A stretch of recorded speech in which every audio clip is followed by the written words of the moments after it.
serving you a dose of wisdom and humor with a dash of radiance. Welcome to Biscuits and Sunshine with your hosts, Callie and Landra. Hey y'all, pull up a seat at our table for the next serving of Biscuits and Sunshine. I'm Callie. And I'm Landra. It makes me hella happy to have you here with us. We're recording this from Distance Sport Audio Studios in Athens, Greece. Welcome to episode 22. Ikosi Dio. Pame. Let's go. Let's go.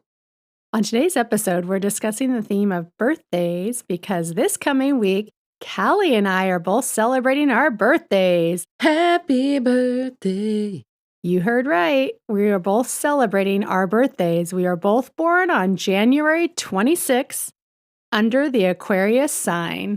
This is the dawning of the age of Aquarius. Ah, Aquarius. Aquarius. You're welcome. We know that's what you were craving on this Monday. You know, it's interesting when I think about astrology. I grew up thinking that it was just like woo-woo hoo-ha, like just something that was so unreal, unrelated to anything. And come to find out, there's a lot of accuracy when I think about my own chart and I think about my own sort of signs and moons and all that stuff. It's very relevant to me. And it's one of those examples of how, like, ignorance leads you to judgment. And I'm so glad that I didn't let that stop me from having conversation with people or just learning a little bit more, because at the end of the day, it's all input. It's just another tool. And I have had a really interesting time getting to know more about sort of what the stars say about me as a human being. Do you feel like Aquarius resonates with you? Yeah, I had the opposite feeling. When I was younger, there was something I was just intrigued by it. I was always, that kid that was like in a magazine, like, ooh, there's my sign, Aquarius. What does it say for me this month? And I think if anything, it was just kind of interesting and like insightful. And then as time went on, I was living in San Francisco and, in the West, a lot of people are like, oh yeah, all these different things that people can see as woo woo. And I was just curious about astrology and I found a great astrologer. And so I've actually been having my chart read every year on my birthday. It's become this ritual.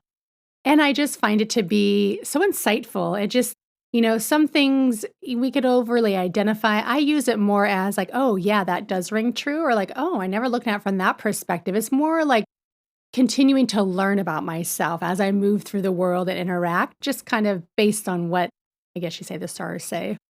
I think that's so great, because I never think that we damage ourselves by learning about ourselves. And when you can do that in an avenue or an arena that is something new and brings you interesting tidbits and it's a conversation piece, yeah, why not? I always heard about people who were born under an Aquarius sun that they were very aloof, and that never resonated with me. I always felt like that couldn't be more wrong. But I too did a reading with the astrologer that you recommended. And I think what I first read as aloof in sort of those really high level, like, let's give you 2 sentences about your experience this month. I think it comes down to this desire for new experiences and not slowing down and wanting to go and looking for like a hit of excitement, a little bit of chaotic energy. And it's interesting now to know that it isn't just your sun sign. I'm using terms that I don't really understand.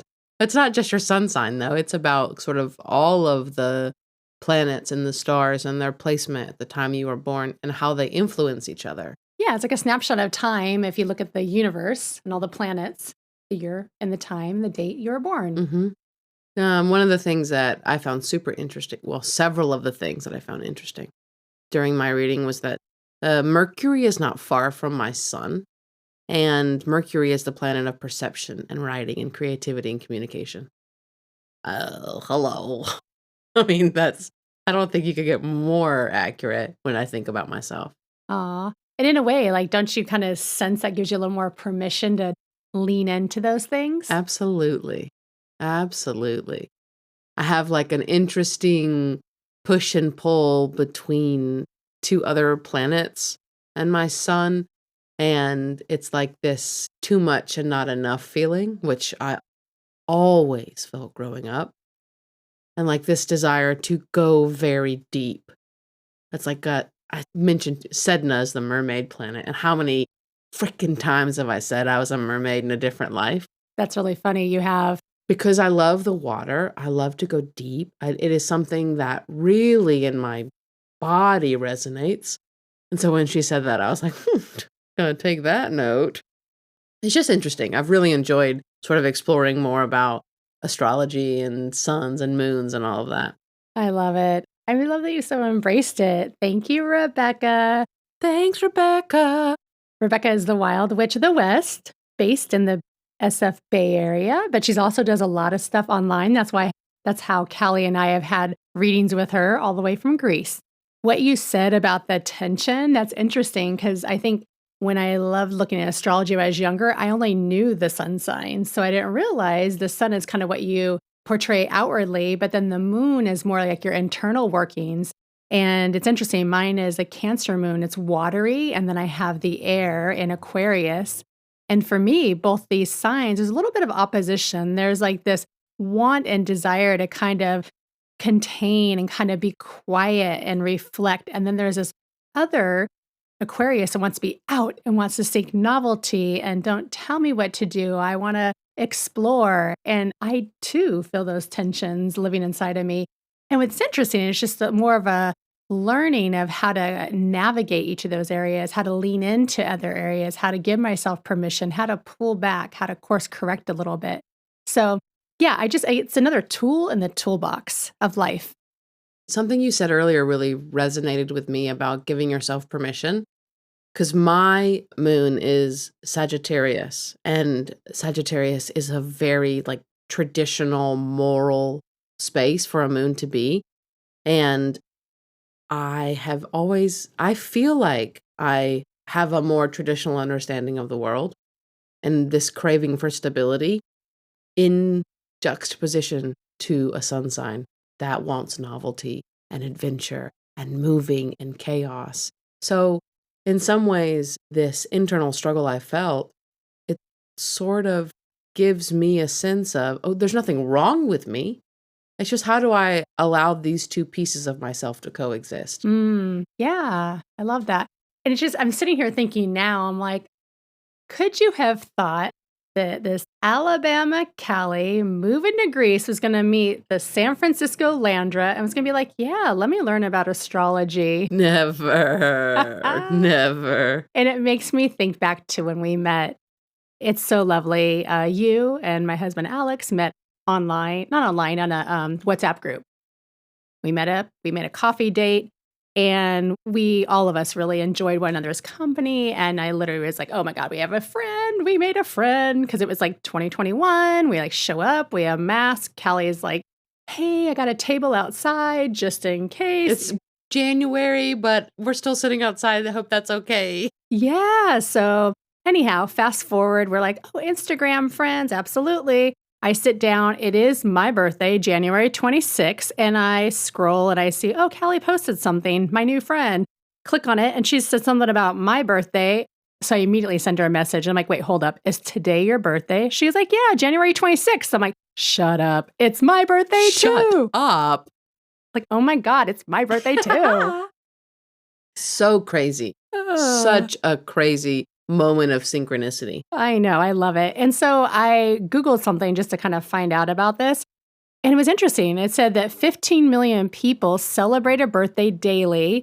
And there's a 99% probability that someone will share your same birthday in a group of at least 57 people. And we got it right away. Bam. We didn't have to meet the other 56. Nope. Lucky us. Something interesting about birthdays in Greece is that they count them differently. In Greece, when you're born, you're a year old. I thought that was wild. So I first went to the doctor and they had all your personal information and it showed I was a year older than I was. I'm like, oh, this is a mistake. And then I learned that. Yeah. Wild. Yeah. It's like one thing I've always found a little bit funny about like dating Greek men is that they'll say that they're 35 when really they're 34, but I'm only 37. So it's like the little age gap is a little bit lower. The age gap between us is less. And I always giggle about that because one of us is counting incorrectly. And I'll let you decide. Speaking of how we count the years in a birthday, madam, you have a big birthday this year. Oh my God. Is that now I'm going to be called Madam? Our glorious Landra Wait for it. is going to turn the big 50. 50 and fabulous. 50 and fabulous. Yeah, yeah, yeah, yeah. You know what I remember when I think about when I'm 50? Is cousins of mine when I was younger, like teenage, early 20s, were having 50-year-old birthdays. I kid you not, all of the decor was like over the hill. Crazy. And I'm like, that's I'm so not glad me. the narrative has changed. Also, you were like 30, 50. Yeah. Okay. Obviously, 50's a new 30. It's so true. I went to the dentist the other day, who you introduced me to. Yes, Eleni, love her. And she was like, Landra has such a light. She radiates light from within. Aw. She does. You really do radiate light and a sense of belonging. You are unlike any 50-year-old I have ever known. Aw, thank you. It's so weird to even say out loud. Trust me, it's weird for me to say too. I'm like, wait, who? Me? I know. So it's just an interesting time, right? So we talk about different cycles and, versions of ourselves. So clearly I've had different decades and all that. And I'm like, still feel like there's so much life. I still like I'm learning. I'm like, what? This is just the beginning. I hear so many women, 50s, 60s and beyond, whether they are publicly famous or just people I know in my life talking about that. Like life begins at 50. It's like a saying we can hear, but I'm also like, yeah, I feel that. It's like continuing to become that more authentic version of myself because of all the experiences I've lived through. Yeah. So it's wild. I think Carl Jung has a quote that's like, life begins at 40. Everything up to that moment is a dress rehearsal. Oh, I like that. Or practice or something like that. Yeah, yeah. It does take a while for you to feel like, oh, this is me. I'm in here. Yeah. You know? Yeah. And every decade, I was just thinking back that I've celebrated, I've been like, ooh, like this is the next evolution. So it's been exciting. I was just looking back the kind of buckets of like 30. I spent it in New Orleans. That was my first experience of the South, y'all. Oh my gosh. It was awesome. It was wild. Yeah. So I was just like, this is a part of America. Just because like, I don't know, like the hospitality, the accents coming from California, of course. And the food. Coming from anywhere. Everyone thinks New Orleans is a place in and of itself. It's like no other. I was with a group of friends.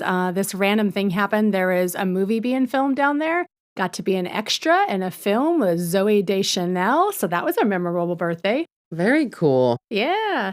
And then 40s, I do remember that was in San Francisco. I was still dating Alex, my family. We got together at a restaurant. You could like see the Bay Bridge. It was just such a beautiful celebration, I remember. How about you? How do you relate to birthdays? I know you have one coming up.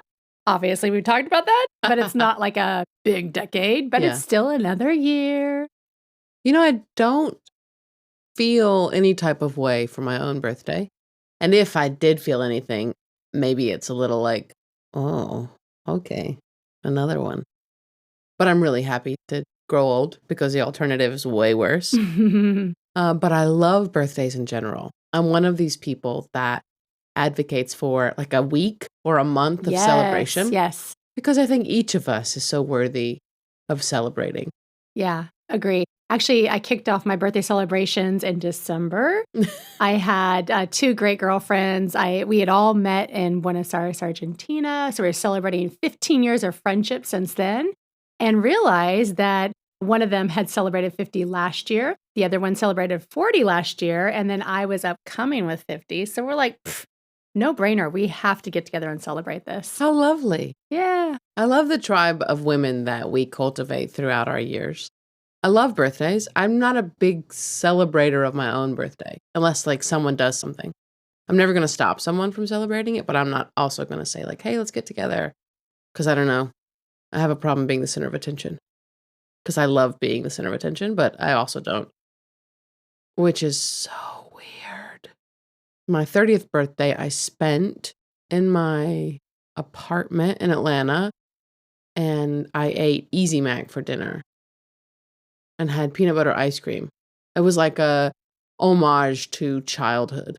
Aw, that's like I was just ask what your favorite treat is, so that sounds like something that's like comfort. Yeah, my parents came up to celebrate. It's just having a January birthday.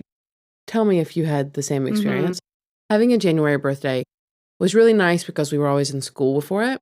Yes. But I sort of always wanted birthdays that weren't appropriate for January. And so my mom, she's amazing, for 3 or 4 years in my teens, organized like indoor pool parties for me, Oh, fun. which was so great because no one else was doing that.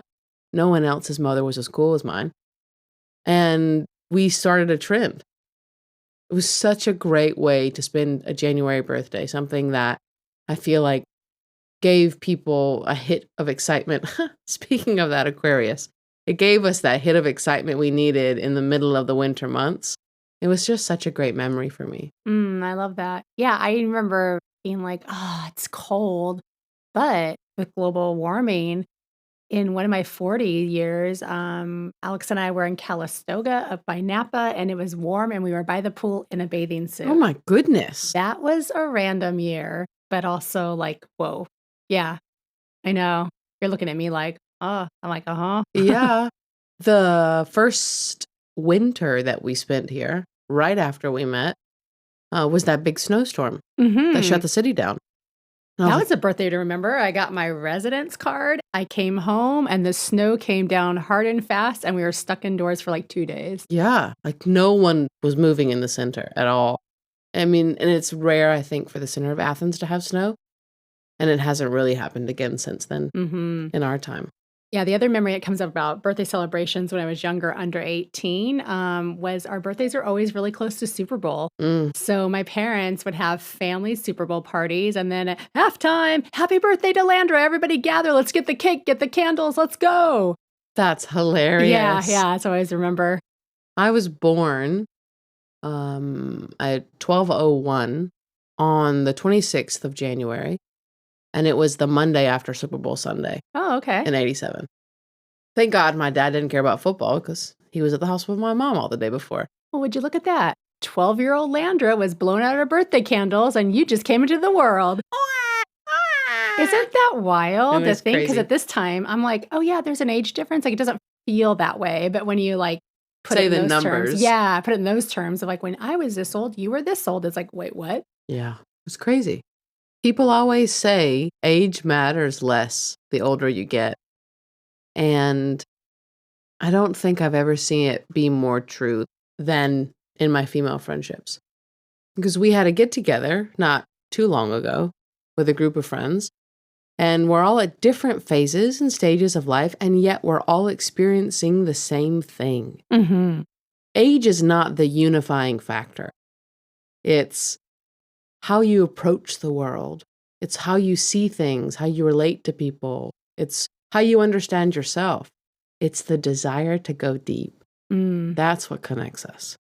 Speaking of going deep, is there a ritual or a practice you do around our birthdays that helps you get into the mindset of starting something new? I think what you said earlier, giving yourself like a week.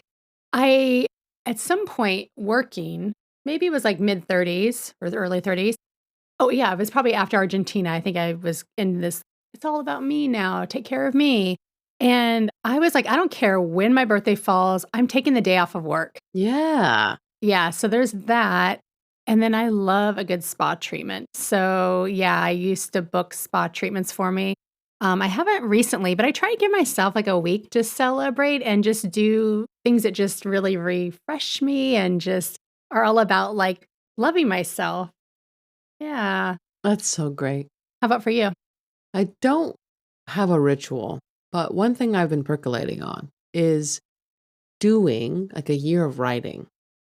Because there isn't pressure for this to be a big birthday for me, I think I will feel less beholden to keeping up with it, and it will feel more natural just to write something every day, unrelated to my book or work, just to keep a record of my 38th year on this planet. I love that. You can adopt the artist way. One of her practices are morning pages, and kind of to take that pressure off, it's just write 3 pages. And what I found in that process is that sometimes I just want to keep on writing. Other times I'm like, okay, nope. What is this discomfort and wanting to stop? Let's build the habit and just keep the pen moving. And so I think it's interesting, a unique thing to give yourself like a journal to look back on to really understand this year. Because my parents were avid journal keepers when they traveled. And when I solo travel, all my journals are top notch. But I have to be in the mood to solo travel now. And I don't do as good a job recording things when I have friends around. So I wanted to do this just to see A, if I could, but B, what I learn about myself through this practice. I really like this. I can't wait to hear more, and hopefully you'll update us on the podcast. Maybe I'll make a new book out of it. Who knows? It's not really a ritual, but one of the things that I've started doing as an adult is sending my parents a gift on my birthday, Aw, marking the fact that they are the ones who have done most of the work in creating the wonderful human being that I am. And I just sort of picked up and carried the torch onward. Sometimes it's hard to find things. Sometimes I don't do it early enough and I'm, like, what can I get delivered to the house in 2 days?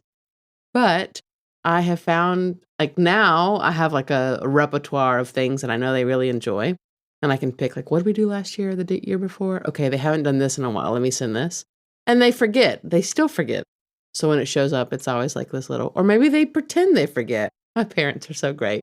Whatever the case, it's just something for me to show my appreciation for all they've given me.